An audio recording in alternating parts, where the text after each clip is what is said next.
Welcome to an episode of Splitting Smart, where we will have candid and informative discussions with divorce and well-being professionals. I am Laila Aitken Ali, a divorce coach, and the founder of Split.fyi. And I'm Heather Steer, a divorcee, a CDFA, a divorce coach, and also co-founder of Split.fyi. And together, we wanted to have informative discussions so that we can help take the overwhelm out of your divorce and into a situation of understanding, solution, focus, and action-based results. So today we have with us Amanda and Jen from San Diego Family Mediation Center. Welcome, ladies. We really appreciate your time. Having us. Yes, and I have worked a lot with this group of women, and we're excited to have you here. And we'd love for you to give a quick intro into your practice and maybe why you guys became mediators versus litigators, which we'll have a little discussion of the difference in the divorce process. Mm-hmm. So Amanda, you want to go first? Go ahead. Certainly. So I'm Amanda Singer. I am a mediator. I'm a licensed attorney and also a CDFA, and only work in mediation. So both Jen and I work full-time as mediators. I became a mediator, first learned about mediation when I was in undergrad, actually. Was always interested in going to law school, but the idea of going to court, the idea of how people fight about things, especially when kids and families are involved, to me always seemed counterproductive. If you're going to have to have some sort of relationship, especially if you have kids after your divorce. And so when the courts automatically pit people against each other, none of that made sense to me. And so I, got my law degree as well as have a master's in dispute resolution and focused on, how can work as a mediator in the family law arena to make the divorce process healthier, happier, better for everyone involved. We always talk about it in the idea that, we want things to be better, not worse off after the divorce. And we really look at the process with mediation of how can we do that? How can we help our clients move through not just the legal process? Because that's really what attorneys think about. They're only thinking about how do we get you filed, agreements reached, and then how do you get you divorced? And we know that there's a lot more to it, whether it's the financial, the logistics, the emotional side of it. And we work in a holistic sense with other professionals to make sure that all of that is going to turn out as it should be, hopefully. And things, like I said, are better off. Jen, do you want to? Sure. Jennifer Segura, co-owner of San Diego Family Mediation Center. We also actually have a office also in Orange County, California Family Mediation Center. And I mean, my background's similar to Amanda's in that, in undergrad is when I first learned about mediation, and knowing I wanted to go to law school. And when I was in law school and working for different family law firms, just seeing the destruction that was happening and being on the phone with clients and having them spend countless hours and hundreds of dollars fighting over an asset that's worth like $5,000, and they just paid this law firm $15,000 just to fight about it. It just didn't make sense. And I always was the one person in the office that actually cared about the emotional part of what was going on in the divorce. And so I was always the one stuck on the phone with them.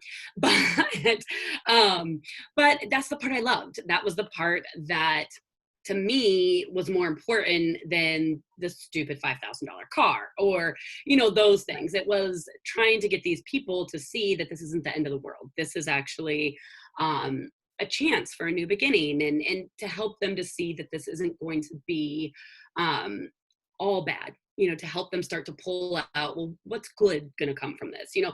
And there's certain things, and I think one that I find that's consistent from people is that, people with young children often tell me that they're better parents after going through a divorce. And I mean, that's huge, right? Mm-hmm. I mean, if you have a 3 or 4 or 5-year-old child, and if you would have stayed married, you would have been ex-parent, but because you got divorced, you become, 10 times better than the parent you would have been. ultimately that can be a better life for the child at the end of the day. So I think really shifting people's perspective to where it's not all bad. It doesn't have to be the end. It can be the beginning. And so fairly quickly after law school, I became trained as a mediator and opened the mediation firm, and slowly but surely kind of worked into it and got myself to a place that I didn't have to do any of the other kinds of stuff, and I could only do mediation. And I mean, I find I'm so lucky that this is what I get to do all day long. Like, this is my job. And just to see the people that we help, and we have people come back to us. You know, when I worked in the law firms, our clients never liked us at the end, even if we won, which there really isn't a win or a lose, but in the legal scheme, if you won, they still hated us at the end because they owed a bunch of money. You know, they still didn't get what they wanted. And in mediation, I mean, we constantly have clients come back to us to help them with modifications or to help and, you know, a new parenting plan or, you know, something else, a new marriage. I've had a couple that have come back to me for a second divorce. So, you know, these things, and you typically just don't see that. And so that to me shows me that, you know, we do make an impact in these people's lives, so much so that they come back to us. We're the ones they think of when the question of divorce pops up. Sorry, my dogs. And so it's just interesting, you know, when you get a referral from a client that you saw like in 2012, and you're like, wow, like I'm still the person that you think about when you go have to make a referral for somebody for a divorce. And I mean, I think that just goes to show that we are helping people the way we think we are. So yeah, I want to ask a question. So one of the things that I get questioned about from clients, and particularly when I'm referring out to mediation, is that can they handle the whole process? And you had indicated, you're like, well, the lawyers want to do this whole thing, but you know, I know from working with you that you guys do end to end. So can you talk a little bit about the whole process of mediation and what is the scope that you can support these people with? Yeah, certainly. So or the candidates too. That would be great yeah. to also touch point. Yeah. Yeah, I understand. Yeah, definitely. So we, like Heather was saying, we can take care of the whole divorce process from start to finish. Now that doesn't mean that there won't be other professionals that also are involved throughout it. But for some people who have a more simple divorce, we may be the only professional they work with. So, you know, as their mediator, we work as a neutral third party, right? So neither Jen nor I would represent any of our clients. We're always working as a neutral, and we're working with both of them. And so we can take care of all of the filing. So, you know, it's different whatever state you're in, right? We're in California, but in California, we take care of filing the initial paperwork, the petition for the court. We then meet with clients for mediation, and that's going to vary, right? We are really big proponents of it's not a one-size-fits-all model. It's always going to be different depending on what that couple needs. But we'll meet with them from anywhere from 1 to 10, right? Mediation sessions. It just depends. Everyone's different. And go through all of the different issues and assist the couple in reaching agreements. I kind of look at it as there's 3 main buckets that we always talk about. And there's going to be some peripheral issues too. But the first, if there are kids, is going to be parenting plan. Right? Everything that has to do with, you know, schedule, holidays, co-parenting in general. Second area being support. So if there are kids, child support and or spousal support. And then the third area being the division of assets and debts. So California is a community property state. There may be listeners who are in states that are not community property, but either way, you're looking at how do you divide your assets and debts. And so we meet for those. And then we also do draft their settlement agreement. We draft all of their final paperwork, and we get everything filed with the court. So any clients that work with us never have to step foot in court. There will be clients who have attorneys throughout the process, who might work with a financial advisor, a divorce coach, you know, evaluator if there's certain, you know, things, but they still never have to go to court. All of that can be done outside in our offices. And would you tend to advise people to have a consulting attorney or to have someone on the side, or is that just case specific? since I mean, you're not representing either party. yeah, I mean, the way I look at it is I always recommend that everyone does, but we don't require it. Right. And the reason we don't require it is because there are going to be those people who either just absolutely do not want to see an attorney. They do not want to pay it. Like there are those people, and that's okay with us. But we do always recommend it because I think that if people need any legal advice, or they just have some questions they want answered, or they want their agreement reviewed, there's always something. And I would say, I mean, I don't know if Jen, you'd say the same, but I would say maybe like probably 50 to 60, 70% of my clients probably have an attorney in all different capacities, whether they've retained them, whether they're consulting, maybe they ask one or two questions, but, I certainly recommend it so that it's very clear too what our roles are, because we can't give legal advice. We want to make sure that they have someone to go to get that information. And I think the big thing that kind of goes along with that is to keep in mind that that as your mediator, we're not the decision makers, right? So we're not in there encouraging you or directing you to do this or do that. Instead, we are there to like provide all the information so that then our clients can make educated decisions. So, we don't expect them to come in and know everything. Like, of course they don't know everything. But that's what our job is just to inform them, like, okay, like you have a 401k, like here are the ways that we can divide a 401k. And then you have this house over here.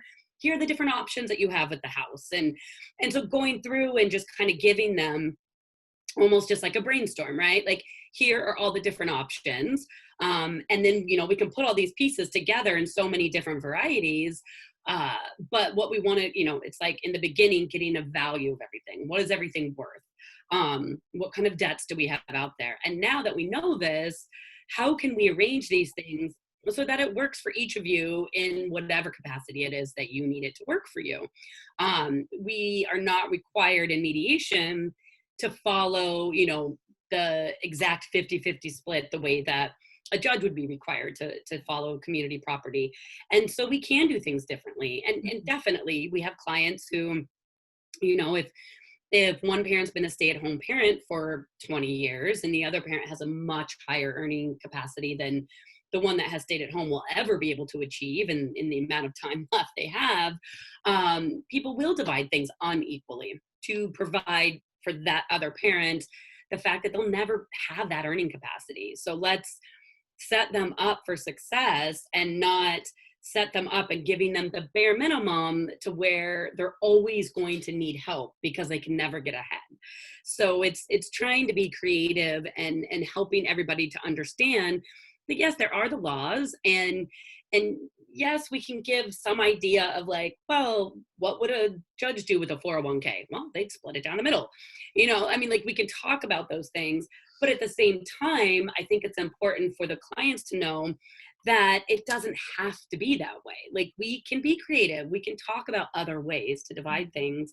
There's a lot of people. You have a lot more control over your family, Yeah. over the outcome based on your particular family needs. Exactly. But they also, I think some of them, I forgive me if I'm, out of tune here, but like, I think that they need to be prepared and understand themselves even before going in. Sometimes the scope of that, because often I find a lot of my clients will come in and say, I felt like my back was up against the wall. Like I had no idea. So when you're discussing finances in that setting, in that situation, all they're hearing is, oh my God, I have to know all this information. And what do I, what does that mean? What does that mean? What does that mean? Especially to your point, if somebody has given up their career and doesn't have that and feels really vulnerable in that situation. So what would be some suggestions for you? I know there's toolkits. Heather and I have some toolkits that we give out to get people prepared. But other than that, what do you think, especially if they're going into the discussion for finance? Let's take that as an example. What could help them prepare for that discussion? Well, one thing that I think makes us a little bit different than a lot of mediators that may be out there is that we actually do preliminary planning sessions with all of our clients. So we meet with each couple one-on-one prior to having our first joint session so that we can prepare them for that. Okay. So that we can give them this information so when they come into that first joint session, they don't feel like they're up against the wall because they've had an opportunity to sit down with us, and anything they're anxious about, they can ask us questions. We can help, explain to them like, different ways for them to cope through the meeting, letting them know if you feel overwhelmed, it's okay to say, I need a break. Like, Right. let's take 5 minutes and go to the restroom, grab some water, grab some coffee, whatever you need. Like, let's just take a break. And so I think in that initial appointment, it really gives us the opportunity to set the stage for them and prepare them for what they're walking into. Do you guys segment the conversations out? Because let's say there is that co-parenting, that is the financial discussions. Again, some of my clients have said in mediation, we've got 4 mediation already in our belt and, sessions. And I feel overwhelmed because we're discussing all of it at once. And whereas I just want really one party is really adamant on trying to get a co-parenting plan in order, but then all of a sudden the financial discussions come up, which we know that sometimes one thing is more important than another for both parties. So how do you navigate that in a session, basically? Yeah, I think that's actually one of the things that sets us apart is I've heard a lot of people talk where their mediators they're like, we've been through 4 meetings and I don't know what we did and I don't know what we're talking about. Right. I think that, both Jen and I work in a way where if there are children, almost always we're going to start with the parenting plan. I say almost always because if there are because that's the other part of it is I always ask the clients, what is the pressing issues for you? And I ask that at the beginning of every session. Right. I'll always ask, has anything changed since we met last? And are there any pressing issues that we need to discuss today? And I want to hear that from both of them. And then we're going to kind of create what should go on that agenda, right? But as long as there aren't other pressing issues, we start with the parenting plan for a couple of reasons. One, their kids are always going to be the most important. And I also find that no matter how much you disagree on anything, even about the schedule, anything about the kids, you can get them to agree that they want what's best for their kids. They might disagree on what best looks like, right? But they need to come together on knowing they want what's best for their children. And so if you can get them to start from that point, I find the rest of it goes a lot better and a lot smoother because they've done that together. Additionally, the other thing we find is for the parenting plan, they don't need to prepare much or really anything, right? So when you're talking about financials, there's a lot that kind of needs to be done for that. And, we work with them on their disclosures. We give them those packets. We work on gathering all those statements. But that can take a lot of time. And especially if sometimes it's one person gathering all of it or, whatever that is. And so I find that we give them more time to gather that. We can still be moving through the process and come up with a parenting plan and do that first. Right. So that's usually our first session. And then the other sessions, some of it really is case specific because it depends on what are the issues they have, right? Sometimes support is more important, so we might talk about that next. And sometimes we look at the assets and debts first. I mean, the rest of it, the financial, I find a lot of it is looking at the whole picture though, right? Because they're going to affect each other. And there may be, like Jen was mentioning, things where they might divide their assets and debts differently depending on what the support payments are going to be. Right. Sorry about that, guys.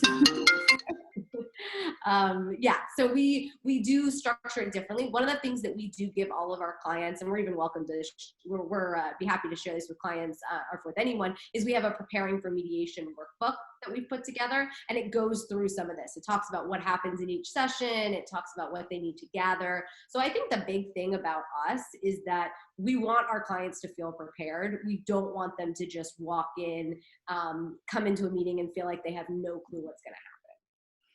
Yeah, that would be really important, I think.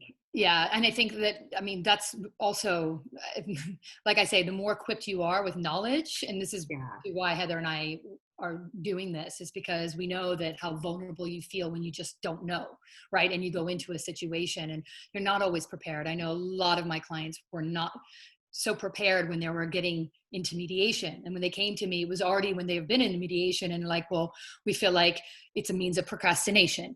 Or they feel like, oh, it's a punching ground for my ex to just beat me up in, conversation, basically, because they're sitting there and they're saying everything that's wrong with me or undermining me. And so they feel, and they get frustrated because often because you have to stay so neutral and you don't want it to take sides, there's only limited things that you can say, because you don't want one party or the other to feel like you're on their side. But by default, when you don't say anything, one party does always feel like you're not on their side, which is a really difficult dance for you guys to deal with. And I get it. And so I always say that to them. I say, listen, this isn't, this is unfortunate, but this is sometimes how it pans out in a session does not mean what a mediator is feeling inside is that they're on their side. Well, and I think that a lot of that also comes down to laying some good ground rules in the beginning and saying things like, you know, the things that won't be tolerated, right? Like, Right. make statements about yourself or how you're feeling, but don't make assumptions about how the other person feels, or what the other person wants, and no name calling, no yelling. You know, if people, I mean, we've had people get up and storm out and we've been like, oh, right. And then, you know, they cool down, they come back, but it's also a matter of controlling the room as much as you can as well. Like, it's one thing to let them have a little bit of time, like, to get something off their chest, but then to be like, okay, all right, like, we've done that, now let's move on, and like redirecting them to get them back to what we're actually talking about. So I think a lot of it is, you know, a good mediator, if you walk in, we're going to be able to still control the process. The only thing we control, right, is the process.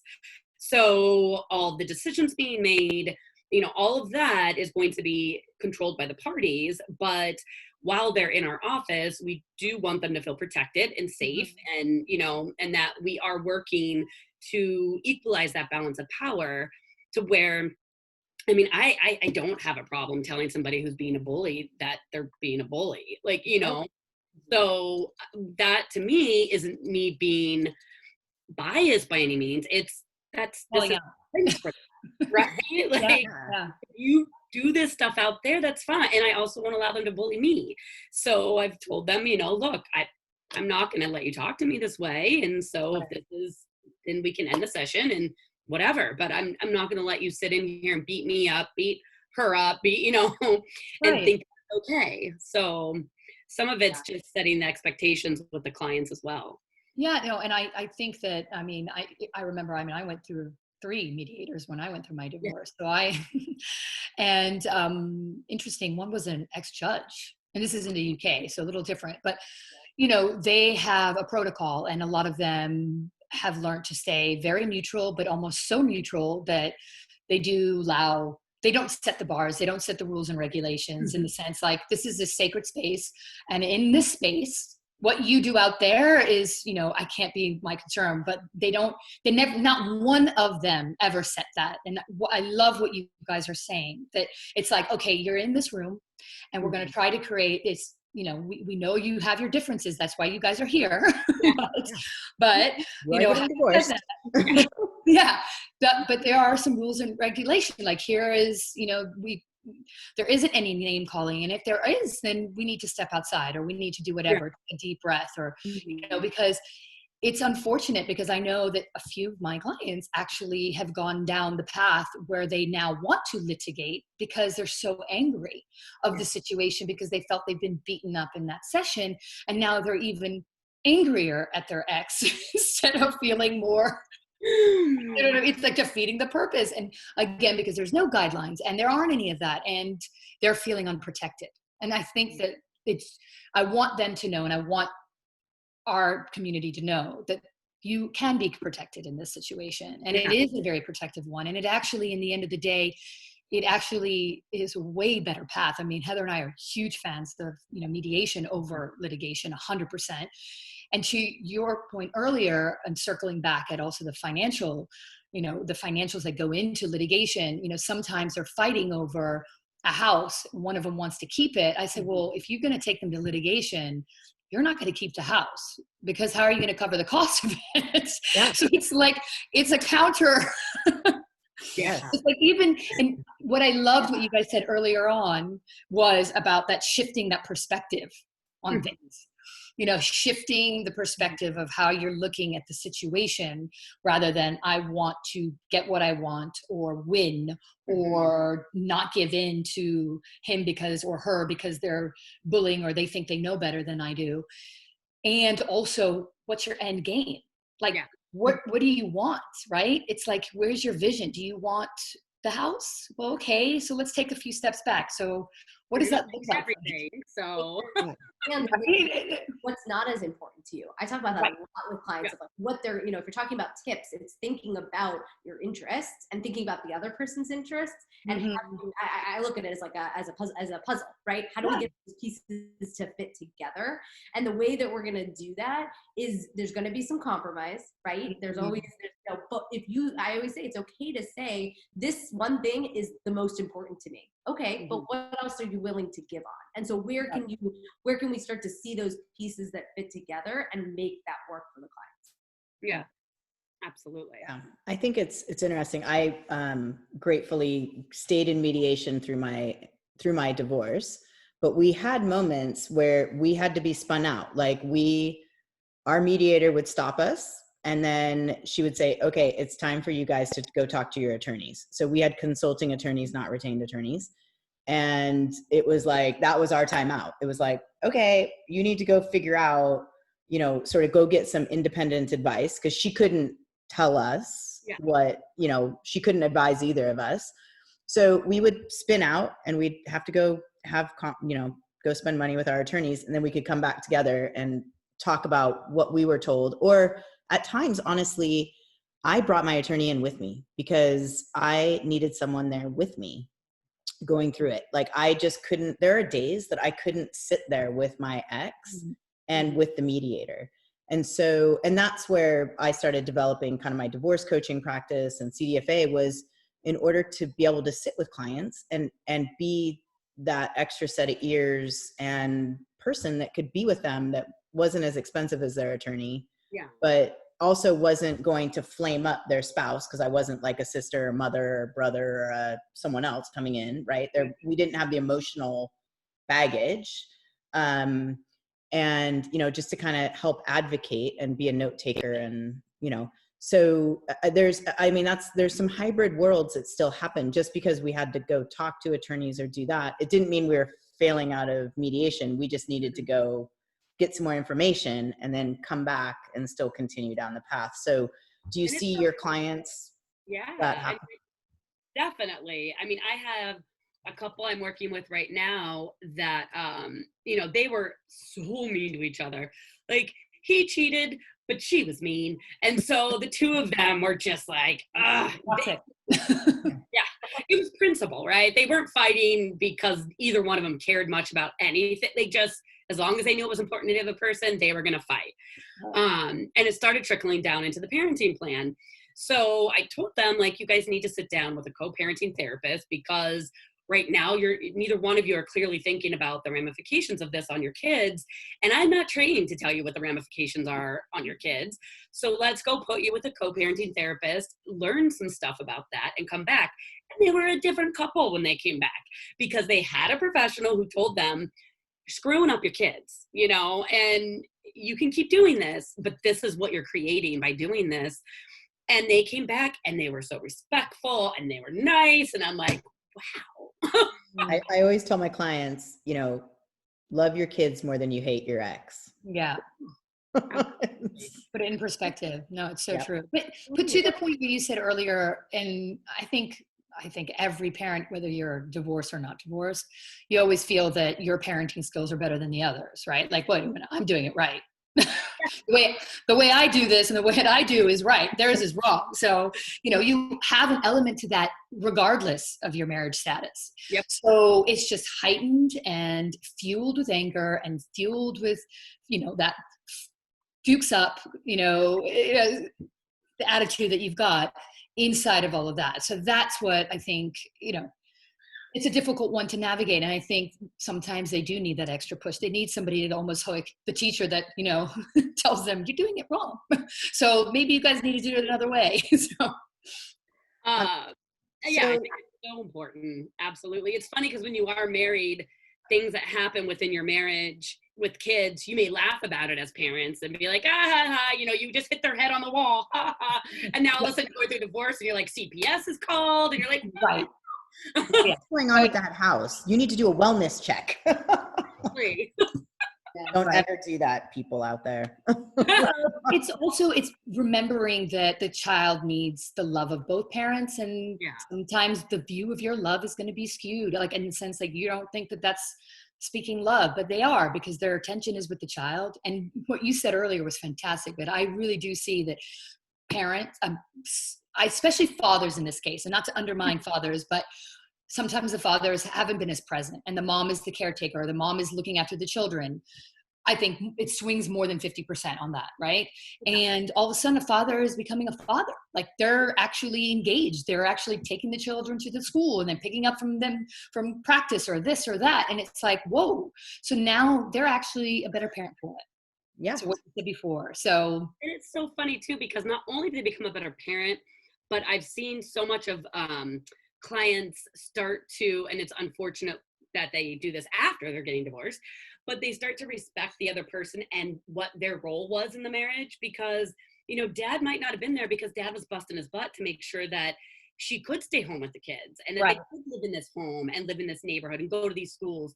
So we shouldn't be penalizing dad because he did this. right, Now he can't do that because he's a single parent 50% of the time. right. And then when dad becomes that 50% single parent and he starts to see all the crap mom did at home while he got to go to the office, he's like, holy moly. Respect changes. I Exactly. was like, you know, and they tell me, like, I didn't realize there was so much to do. Yeah. And they start to really respect each other. Like now she has to go out and find a way to bring money in the house, which she never had to think about before. And he has to figure out a way to grocery shop, do laundry, pick up the kids, go to work, get them home. Like, so they start to see like, wow, maybe I was not, you know, seeing them the way that I should have seen them. But Yeah. late. But I find too with that discussion is that it's often that they don't think the other person can do the other role, right? Oh, yeah. And so Yeah. it comes that Of course. conversation of, you know, sometimes you have to let them sink or swim, right? We have that conversation sometimes in that, like, you know, and express the concerns and understand that it might look different, right? They might look different than your parenting, but how, you know, give them a shot, see how it goes. And, you know, it's, yeah, I see that. I see a lot of my clients, and I think I was guilty of this for a little bit, where they continue to still take care of their spouse, even though they're living in separate households. Yeah. Like, cause they have a fear Yes. of, and I've seen men do it, continuing to pay the bills for their exes living in a separate household and keeping the financials going for really, which is very generous for extended periods of time. And then I've seen it also that the wives are still doing all the shopping, you know, putting their house together, you know, sorting them so that their kid, you know, because it's in benefit of the kids. But Yeah. you know, it's funny. I see it both ways. It's a very good Which is, by the way, very amicable and kind of lovely for a bit of time, but also it prevents a little bit of moving on and giving them the benefit of actually learning it and having to do it. So Yeah. Well, and I think sometimes too, when you talk about the financial side of it, yes, they're paying the bills and they're still doing that, but then sometimes that gets held over their head. That, you know, I'm still paying your bill. The idea is, no, we need to set up a support payment, because then that's whoever's, I'm going to say his or her, right? Then it's their money. yes. Right. Yeah. No, I agree. I agree with that. In fact, that's really important. So they just feel like it's their lives and they're not beholden by it. It's a control factor as well, right? Absolutely. So you guys clearly have an amazing style that is of the sort that you want to move people through the process to get them out the other side, which is get them off the roller coaster. And what would you recommend when people are going out to find a mediator and right fit for them? What kinds of questions should they ask, and how, you know, and at what point do they pull in a mediator? Should they do that kind of before they get an attorney or before they get other resources, or what is sort of the best timing and how, you know, what's the best way for people to go research finding the right mediator? Like, what are kind of good keywords or like, I can go look at an attorney's website and tell you right away whether they're litigator or whether they're more settlement oriented. No, absolutely. Do you want to take that one, Amanda? Sure. So I think it's a really good question. And it's something people ask us too, right? Because a lot of times they're not just talking to us, they're talking to other mediators. And I think that's good. I always say, great, I'm glad you're talking to other mediators because I want you to understand what makes us different, but we may not be the best fit for you. So I think one of the things, honestly, you know, as silly as it might sound, is how do you feel with that person? Just what, you know, make sure that you have a consult with them. Even, you know, these days when we're doing everything online, do it over video. Don't just do a phone call because I think you don't get the same feeling. So if you can, you know, do an online, but it's how do you feel with that person, because you have to trust them. You know, and that's got to be part of the process, is you have to feel that you trust the mediator. So see how you feel with them. You know, then there's the other things like understanding, like we're just talking about how we deal through the process. You know, what is their process like? How do they, you know, how do they make sure that the meetings, you know, move through everything, you know, what does that look like? Understand what their process is, what their background is. So background, training, experience, you know, you do not have to be an attorney to be a mediator, and that's okay. But understand, you know, do they have, it's important to have some legal background. It's important to understand that the law and what that looks like. And, you know, all of our mediators have their law degree because that's really important, we believe. You know, do they understand the finances? Jen and I are both CDFAs. And so that's very different than some mediators because, you know, we understand much more of the finances than many attorneys or even, you know, mediators do. And then also it's understanding, is mediation their full-time gig? Right? You know, for us, we only mediate. And what you see a lot are attorneys who might also mediate, right? It's like that added thing on their website. Well, we'll also mediate. And some of that is more almost not wanting to lose a client.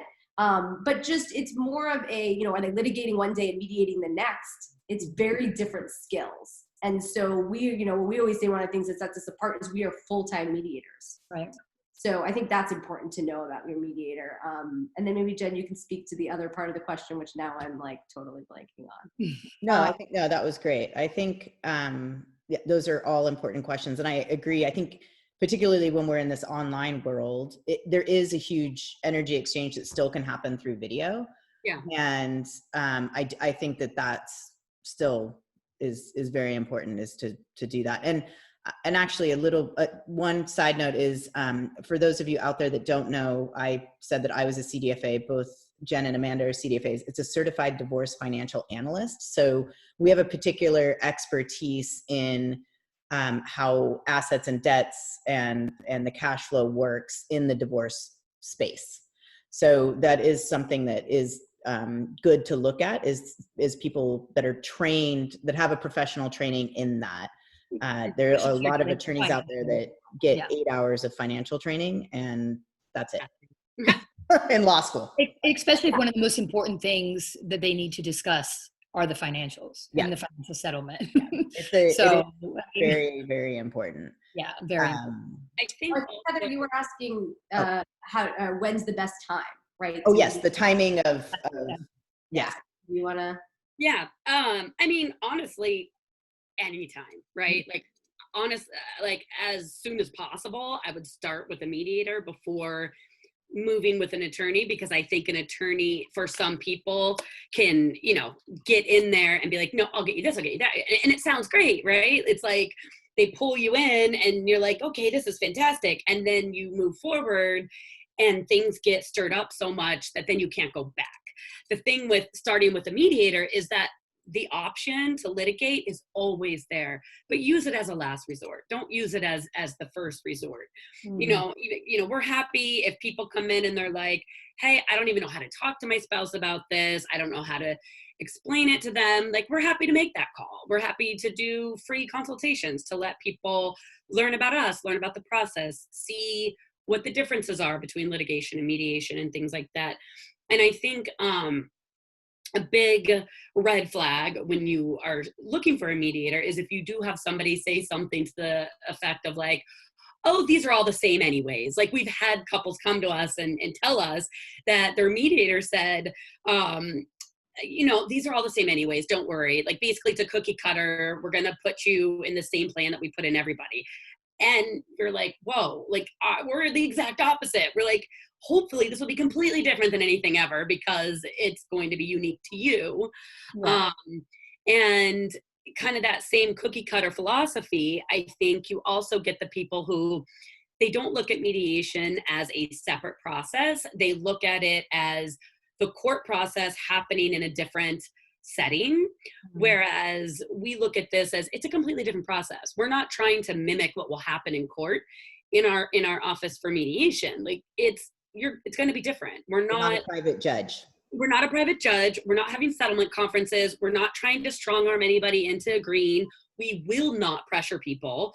You get those people that are like, well, we have to sign it today. How can you let us leave without signing it today? And no, we don't have to make you sign it today, because if you go home and sleep on it and you come back and you don't feel comfortable with it anymore, then that's not going to be the agreement. Like you have to be able to come in, you have to keep it flexible, state of mind, and realize that things are going to ebb and flow.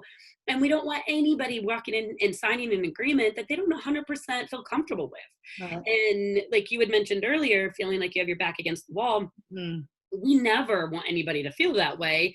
And if they do feel that way and we don't realize it, we definitely want there to be time for them to call us afterwards or something and be like, hey, I didn't feel comfortable with any of those agreements. I made them because I was afraid, or, give an opportunity, a buffer, so that can happen. And if we need to meet with the other one-on-one to say, hey, this isn't going to work if you can't tone this down, and you're going to find yourself in court and it's going to be a shit show. Like need to. Yeah.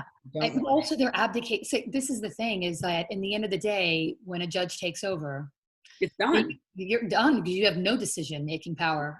I mean, anything could happen. And I find it really crazy when people rather do that, knowing fully well that what they're wanting, that vision, that end game, is likelihood is not going to happen, because judge is going to get it and say, no, well, this is what the court, and there's no emotion in it. And whereas you could stay in that mediation, that environment and actually have more of a say and actually come to some kind of agreement that's actually the best outcome for all of you, like the children, yourself, the other person, so it is an educational process, because it is a bit, and what I like about what you're saying is that there needs to be no rush. We always say that this is not a sprint. Nope. And I think often people feel like that, right? Because they're afraid, and and to be fair, there can be nasty words coming back and forth, or emails or messages, and you just don't want to hear any of that. So you just feel like you need to make a decision.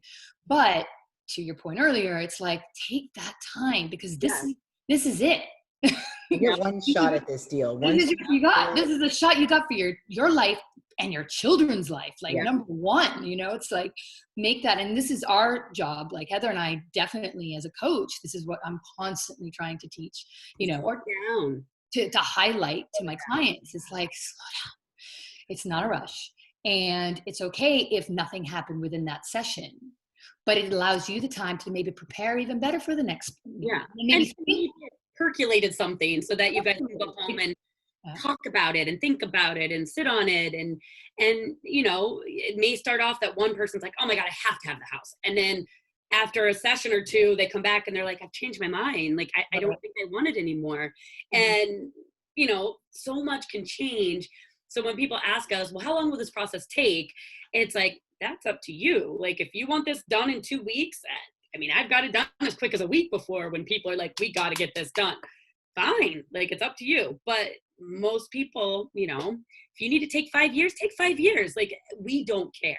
Like, we don't pressure in consultations. Very rare people actually sign up in consultations. Sometimes they do because they're both just ready and they're like, yep, let's do it. But they'll never start because they felt pressured. They'll start because they're ready. Yeah. Right. And I think some people, I used to do studies I used to manage large teams, and I would have my employees and direct reports take decision-making analytics, so that we all knew, like, are you someone, like, I'm very gut instinct. I'm like spitballing it, like throwing stuff out and just brainstorming. And, some of my people were like, whoa, I need to like take some time and kind of pontificate. And they got overwhelmed by me because I was much faster gut instinct, like, if it doesn't work out, we're going to be fine. Like, we'll readjust as we go. Yeah. And so I feel like when you're going into a mediation session and you have two different parties that are very different that way, it can be a real problem. Like, I have a client that can't, she's like, I can't make that decision. I need to know what the agenda is going into the meeting, and then I will be prepared, and then maybe I'll make a decision, but I might not. So, which is fine. Like, understanding that is, you guys have to be very sensitive to that, I would imagine. Well, we tell them always the process can only go as fast as the slowest person. Yep. So, like, if you're way fast, that's great. It doesn't mean we're not going to take the time to educate this one. Right. Like, and so if you're bored sitting there, I'm sorry, like, you can go take a walk, but if we're not going to rush through this at the expense of them not understanding what they're agreeing to. So it'll go as fast as the slowest person. That's really important. And we always want to understand those different styles, right? I think that can be really important. Yeah. Sorry, I know computer. That can be really important to understand. And, I think something that I would say is important if you have anyone who's in mediation is share your concerns with the mediator, right? It doesn't mean that they're taking your side if you talk with them but share your concerns. If you are concerned about how something went in a meeting, honestly, as a mediator, the worst thing is, getting a month into it and then being like, well, I really didn't like what you did back then. Well, if you don't share those concerns, we can't modify and change and make it so that it is a comfortable environment. So I think that's an important thing is that's why you have to feel comfortable and trust your mediator, is you have to be willing to share your concerns with them. So because, mediation in theory is very full disclosure amongst all the parties, is it okay for someone to directly contact the mediator, or should they CC in the other spouse? Or how does that work for a little bit of like, I want to provide some color commentary to you, Amanda, about my situation, but that I think are important facts, but I don't necessarily want you bringing them up. I just want you to understand this. Yeah. So the way I look at it is like remaining neutral. We can still have information from spouses without that coloring. I mean, that's our role, right? We have to work at remaining neutral and not letting our biases interfere. But I always want to hear those concerns. And so the way that we talk about it is anything that's important to the process, I'm always going to email both, right? We're going to copy them. But if you have something to share that you don't want to share with the other person, or maybe you're going to eventually, but there's going to be emotions, they're going to get angry or they're going to get upset, well, then feel free to share that with us first. And we won't disclose that unless you ask us to, right? So it's kind of, the idea that mediation is confidential as a whole. There can also be confidentiality between you and the mediator, even if it's just a one-on-one. So I think it's, the idea of remaining neutral doesn't mean that we don't still, because we can't do our job without knowing that.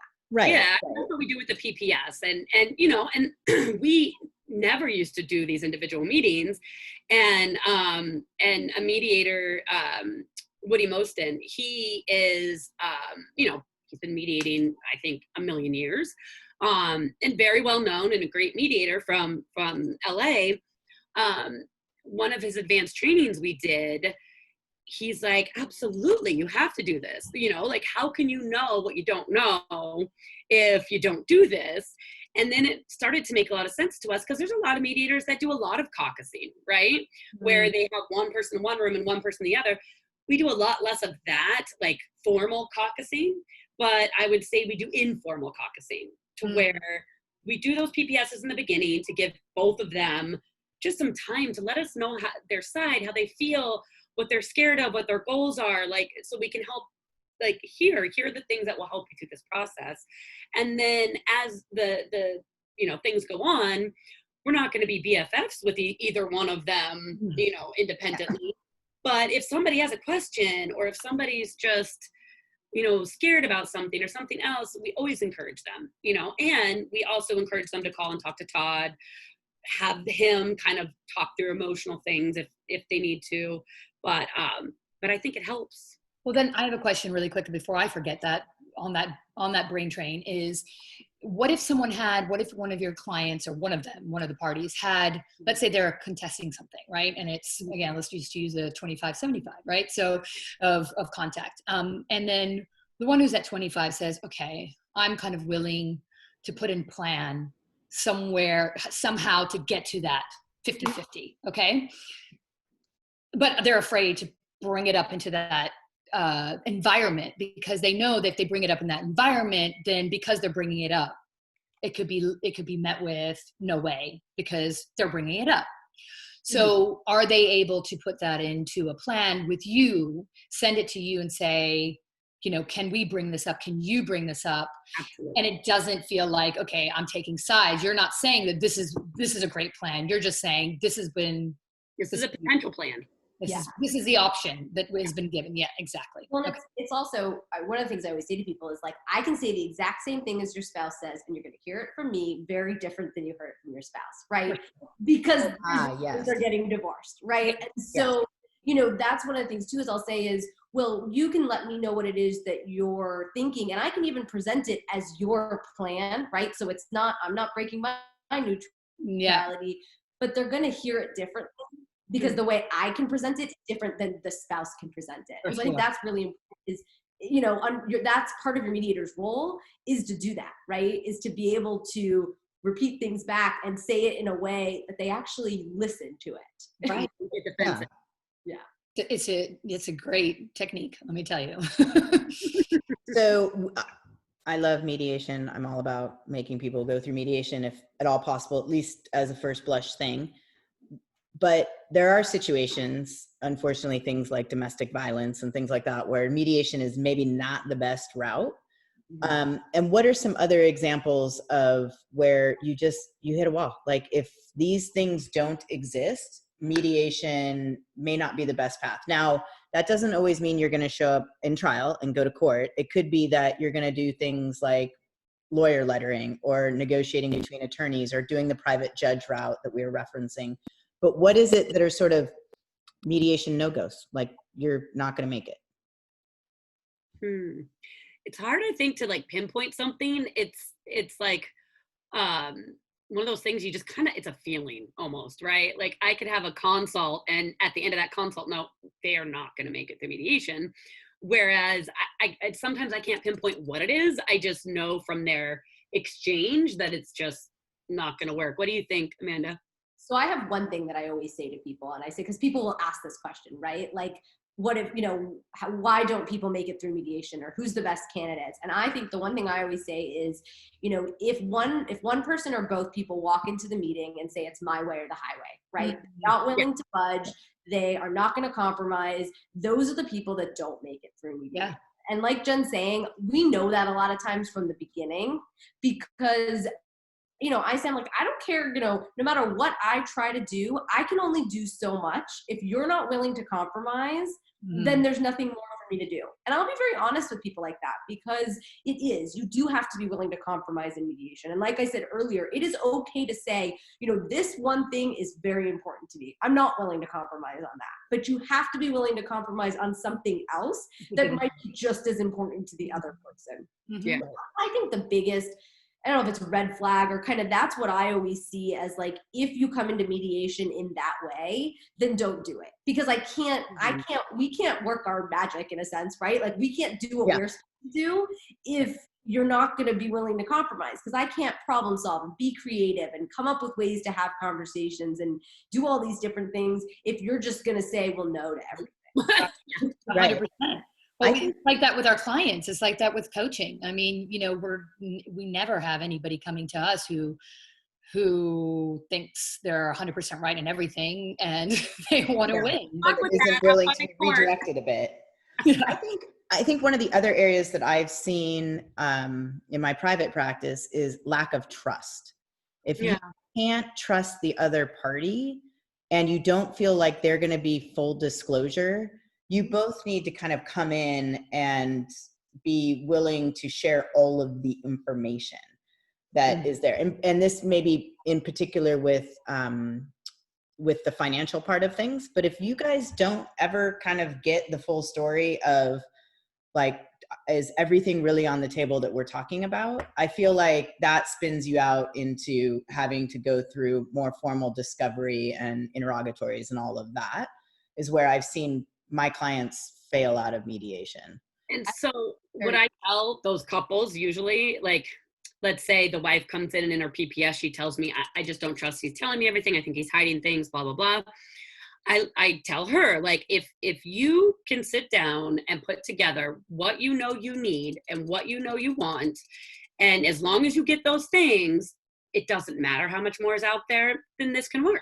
Right. You know, but it has to be that price of peace. Like, are you willing to go to the ends of the earth and fight to see that maybe there's an extra 100,000 out there? Right. Or if you have the support you need, you've got everything you want, you're good, who cares?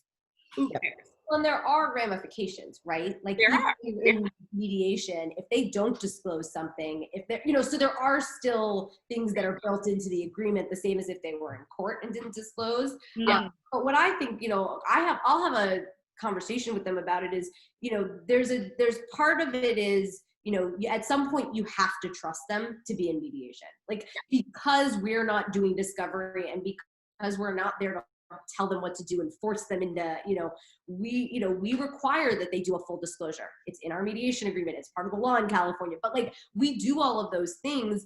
But at the end of the day, I'm not there to decide whether husband or wife disclosed everything, right? Yeah.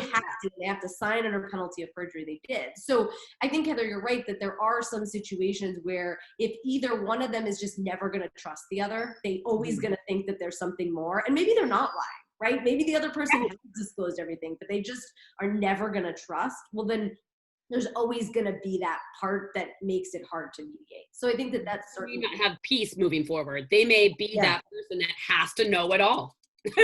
Right. Or even most of it. Yeah. But I loved what you said, because it was to that point of, have that vision of what you want.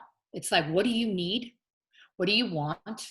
And moving forward, and then we'll go from there, because it really doesn't matter what's in the pot. It does. And if you're up against a person like that anyways, even if you take them to court, by the time you're said and done, and the amount of money you'll spend in forensic accounting and everything else, whatever's there is going to be so diminished that what is that worth to you? Is it worth 4 or 5 years of your life? Is it worth the stress and the angst that come from all of that, and the attorney's fee? Like, there has to be a lot out there that you think you're looking for. Yeah. Well, the return on investment is definitely, but it's been interesting, because several cases that have spun out, we have found stuff. So I would also tell people, trust your gut, but understand how big that thing is. Well, exactly. Is it worth it? It's that. Is it worth it? Well, that's another interesting thing that a lot of clients say is that, well, what if I had an attorney who's that bulldog of an attorney, and they'll get what I need? I'm like, that's not necessarily true. It doesn't matter what kind of attorney you have. They can't make miracles happen. And they run the bills up. So let's talk a little bit, just very quickly, about, because I know we're taking so much of your guys' time. I know. We can talk for days about this. So. About the cost benefit, or the cost reality of mediating. You guys typically are splitting the expense of the mediators. So that's one person, and you're splitting it in half, and Jen and Amanda charge the typical divorce attorney rate in San Diego. Except for Heather, we do flat fees. So that's that's right. You guys are flat fee.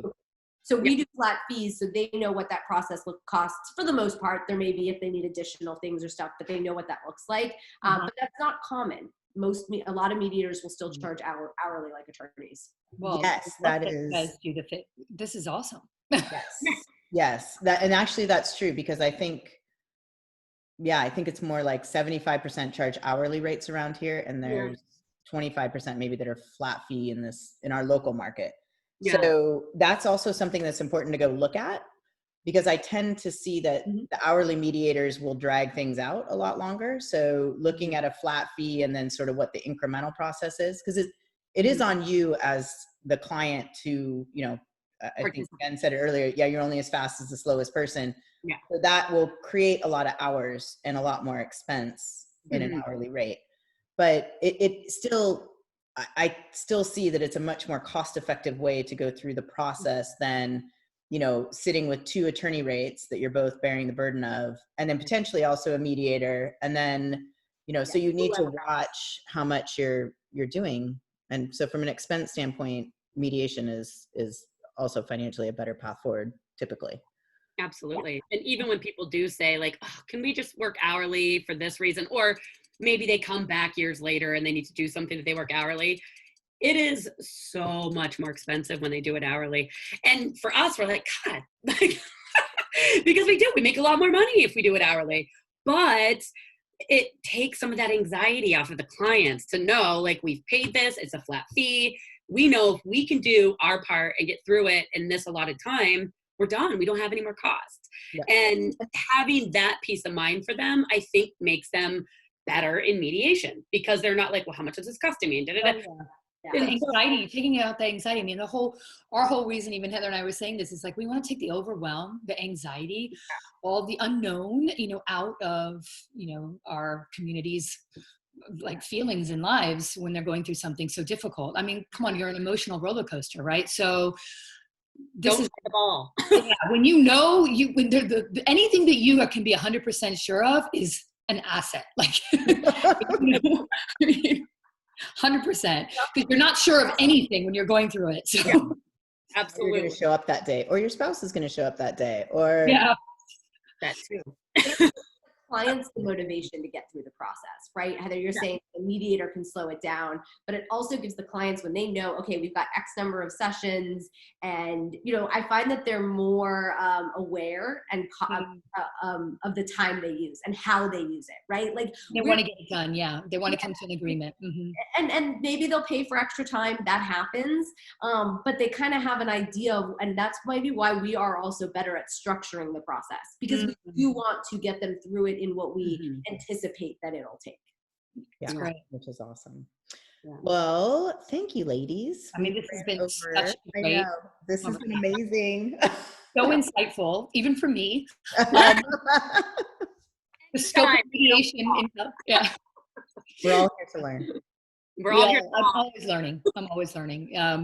But you've actually touched point on a lot of concerns that a lot of my clients have, and when it comes to mediation. And so, and in our community, this is going to be amazing for people. Yeah, no, and you know, it's interesting because I have a few clients myself and people in our community from London, and you know, all across the world, it's the same. That's the one thing that we can say, mediation is the same. Okay, the nuts and bolts of the finances and certain things, okay, they're state to state or country to country. But really, in the end of the day, when you're coming to an agreement about things, it's all the same, right?